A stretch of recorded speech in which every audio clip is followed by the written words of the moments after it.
رسیده اما اینا رسیده همون کشاله میره گلها را چیده چیده گلها را چیده چیده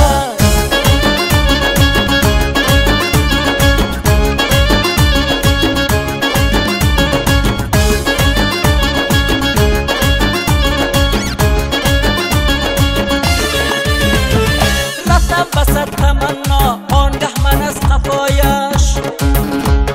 با احتیاط تو کردم آهسته بر سرایش برگرش جان نبی من دیدم روخی چماهش چادر برای بیگنده با دست بروی هنایش رنجید از حیا